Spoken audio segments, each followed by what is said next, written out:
कट्टा. खरं तर मित्रांनो आज रविवार होता. कालही सुट्टी, शनिवार, रविवार सुट्टी असल्यामुळे दिवसभर तसं काहीच केलं नाही. आजही दिवसभर मी तसं काहीच केलेलं नाही आहे. जस्ट फक्त मोबाईल आणि मोबाईलच. जवळपास मी 7.5 तास आज मोबाईल वापरलेला आहे. तर या 7.5 तासापैकी मोबाईलपैकी मी 2.5 तास Instagram वापरलं, 2.5 तास YouTube स्टुडिओ वापरला, 2.5 तास 1.5 तास मी VN ॲप्लिकेशन वापरलं. जास्त करून मी व्हिडिओ एडिटिंग वगैरे जे काही करतो ते लॅपटॉपवरूनच करतो. पण आज मी मोबाईलवरती पण बराच टाईम ॲक्टिव्ह होतो.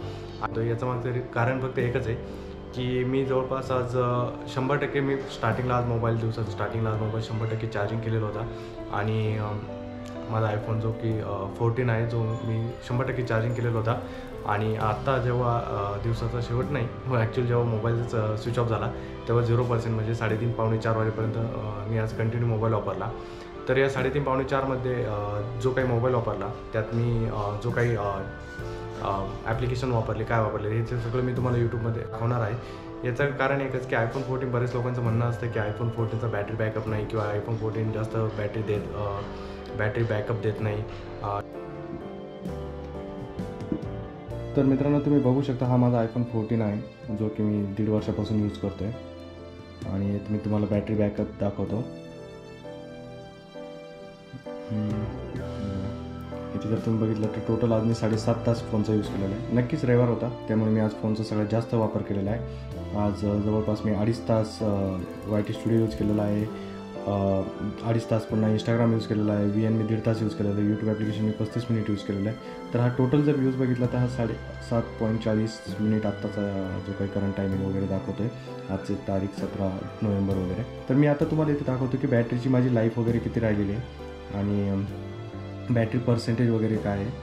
मी लास्ट 1.5 वर्षापासून हा यूज करतो आहे. तर इथे तुम्ही बघू शकता की लास्ट चार्ज 1% 49 मिनिट आहे बघ.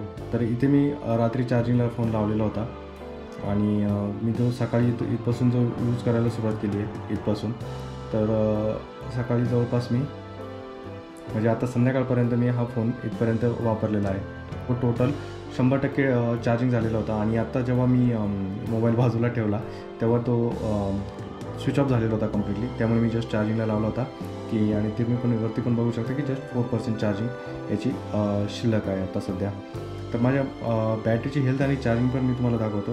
इथे जर बघितलं तर मॅक्झिमम कॅपॅसिटी आता जस्ट 85% बाकी आहे. तर 85% जी काही कॅपॅसिटी बाकी आहे तितकीच माझी बॅटरीची कॅपॅसिटी उरलेली आहे आणि त्याची पीक परफॉर्मन्स कॅपॅबिलिटी जर बघितलं तर मी हे बाकी ऑप्टिमाइज बॅटरी चार्जिंग वगैरे हे फीचर ऑन करून ठेवलेलं आहे, कारण ते तुमचं चार्जिंग रुटीन वगैरे फॉलो करतात आणि लो पॉवर मोड मी काही जास्त फोनचा यूज करत नाही ऑफिसच्या टायमिंगमुळे.